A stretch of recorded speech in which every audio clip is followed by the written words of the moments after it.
আসসালামু আলাইকুম রহমতুল্লাহি ওবারাকাতু। ইতিমধ্যে আমাদেরকে এক ভাই প্রশ্ন করেছেন যে হাত নেই পা নেই এরকম ব্যক্তি আল্লাহ রসুলের দুশমন, এই কথাটি কতটুকু সঠিক? দেখুন ভাই, যে হাত নেই পা নেই বা হাত না থাকা পা না থাকা, এটা কোনো ব্যক্তি আল্লাহর প্রিয় হওয়া অথবা অপ্রিয় হওয়ার কোনো মানদণ্ড কিনা, সে বিষয়টি আমাদেরকে জানতে হবে।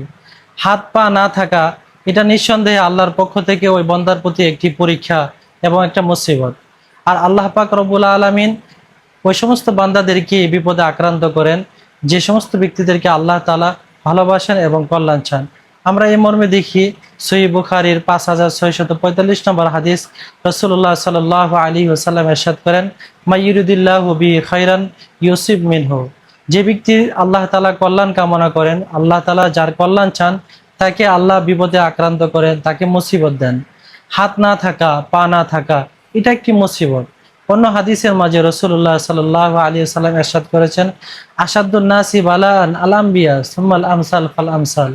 বিপদে সবচাইতে বেশি আল্লাহর পক্ষ থেকে পরীক্ষার সম্মুখীন করেন নবীদেরকে, তারপর নবীদের পরবর্তী স্তরের মুমিনদেরকে, তারপরে তার পরবর্তী স্তরের মুমিনদেরকে।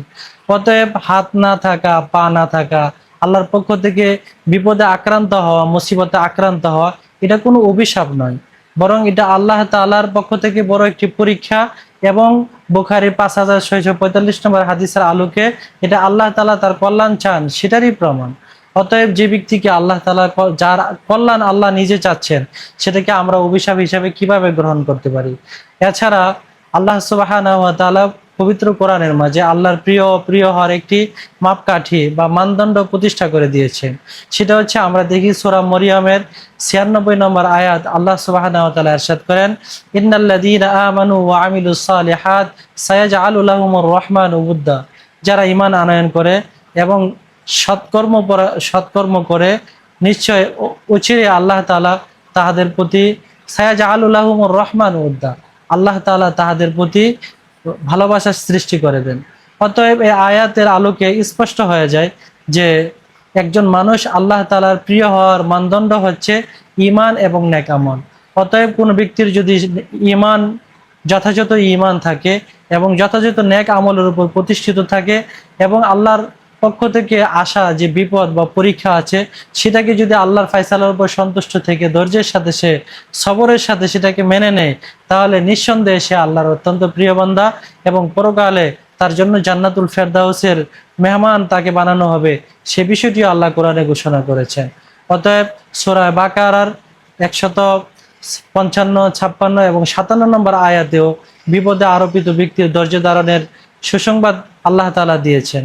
তাই কোরআনের কোথাও বা হাদিসের কোথাও এ কথার উল্লেখ নেই যে যার হাত নেই অথবা যার পা নেই সে আল্লাহ তাআলার দুশমন অথবা নবীর দুশমন, আল্লাহর অপ্রিয়, রসুলের কাছে অপ্রিয়।